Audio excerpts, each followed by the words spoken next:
Bismillahirrahmanirrahim. Assalamualaikum warahmatullahi wabarakatuh. Good morning everybody. How are you today? I hope you all very well. Hari ini kita akan belajar tentang IPA, materi kelas 4, bunyi dan sumber bunyi. Oke. Pernah tidak kalian berpikir apa itu bunyi? Jika kalian sedang terdiam, tiba-tiba teman kalian memukul meja, apa yang kamu dengar? Atau saat kalian terdiam, ada nyamuk terngiang di dekat telinga kita, apa yang terdengar? Kamu pasti mendengar sesuatu kan? Ayo kita selidiki, apa itu bunyi? Oke, di sini ada Ani memutar lagu di speaker mini. Ani bisa mendengarkan lagu tersebut pada jarak tertentu. Lihat, di sini ada gambarnya, speaker. Kemudian bunyinya merambat melalui udara dan didengarkan oleh Ani. Suara yang dihasilkan speaker kita kenal dengan bunyi. Kemudian speaker yang menghasilkan lagu kita kenal sebagai sumber bunyi.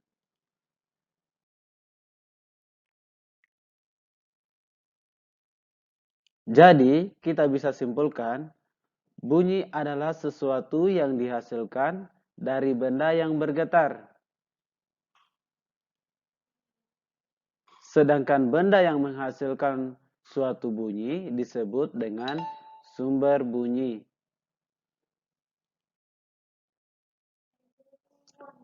Tahukah kalian bagaimana seorang dapat mengenali bunyi? Kalian pasti masih ingat dengan istilah panca indera kan? Ya, di sini. Yang pertama itu adalah indera penciuman, kemudian indera pendengaran, indera penglihatan, indera pengecap, dan indera peraba. Tapi hari ini kita akan membahas tentang indera pendengaran.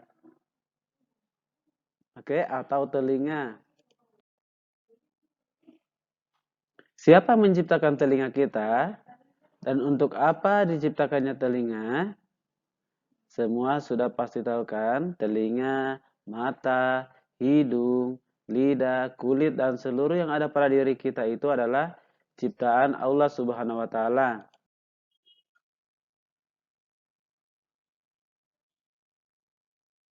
Allah Azza wa Jalla berfirman dalam surat An-Nahl ayat 78 yang artinya, dan Allah mengeluarkan kamu dari perut ibumu dalam keadaan tidak mengetahui sesuatu pun, dan Dia memberi kamu pendengaran, penglihatan, dan hati agar kamu bersyukur.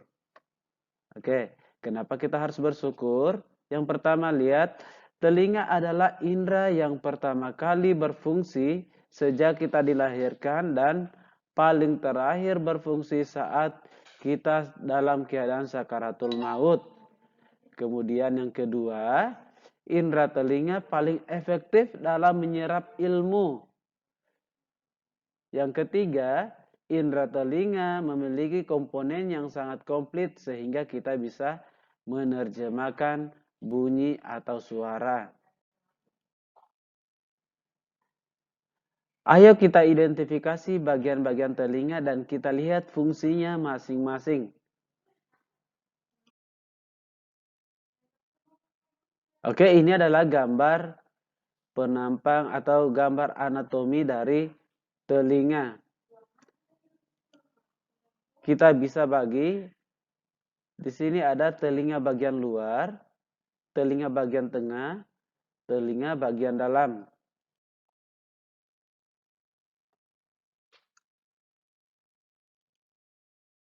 Telinga bagian luar, di sini ada yang namanya daun telinga.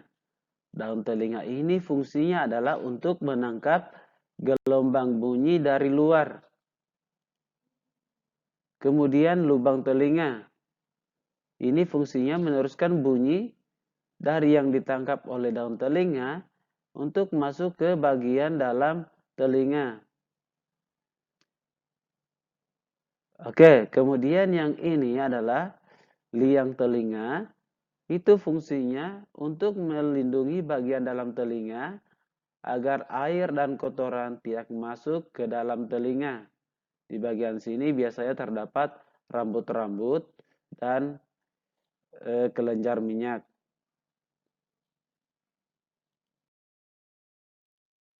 Kemudian telinga bagian dalam. Di sini telinga bagian dalam itu ada gendang telinga. Gendang telinga ini berupa selaput. Fungsinya adalah untuk menerima gelombang suara yang dari luar tadi, kemudian ditransmisikan menjadi sebuah getaran ke tulang pendengaran. Oke, kemudian di sini ada tulang pendengaran. Tulang pendengaran ini fungsinya dia adalah untuk meneruskan getaran tadi ke koklea.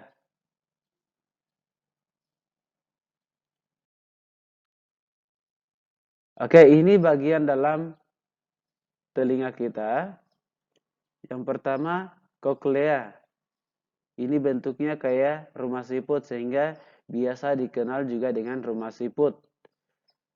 Oke, fungsi dari koklea ini adalah mengubah getaran tadi menjadi persepsi pendengaran atau impuls pendengaran.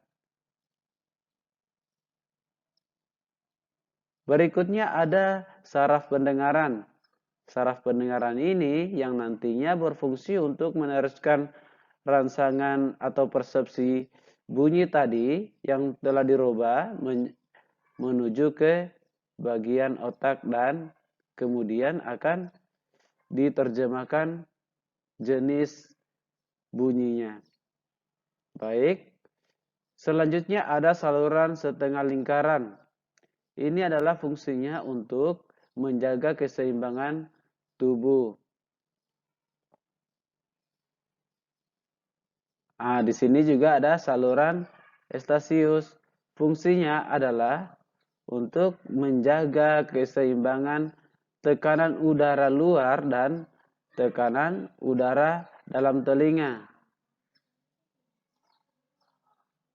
Saluran estasius itu menghubungkan antara rongga telinga dan kerongkongan.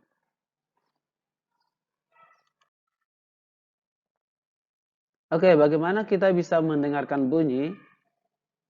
Kita sudah tahu semua fungsinya tadi masing-masing, dari telinga dalam sampai dari telinga luar sampai telinga bagian dalam.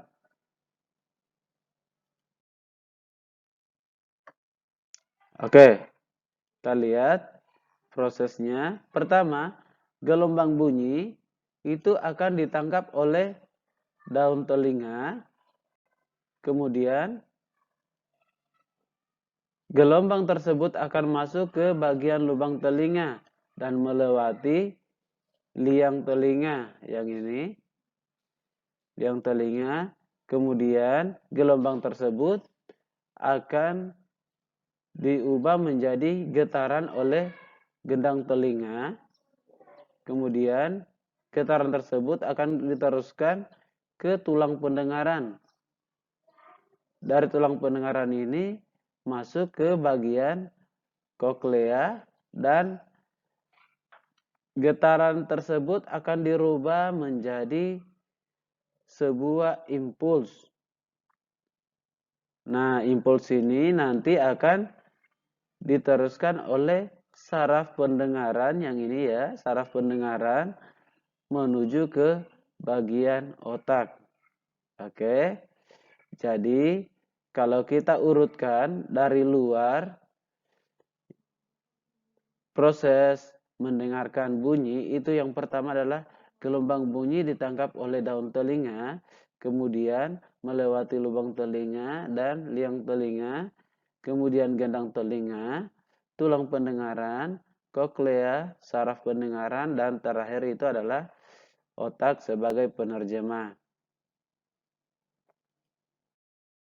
Oke, kita punya tips menjaga kesehatan telinga. Yang pertama, hentikan kebiasaan mengorek telinga.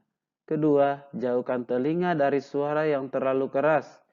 Yang ketiga, hindari penggunaan ear candle. 4. Menjaga telinga agar tetap kering. Kelima, melakukan pemeriksaan telinga secara rutin. Baiklah, itulah penjelasan tentang bunyi. Semoga kalian bisa paham. Oke, terima kasih. Assalamualaikum warahmatullahi wabarakatuh.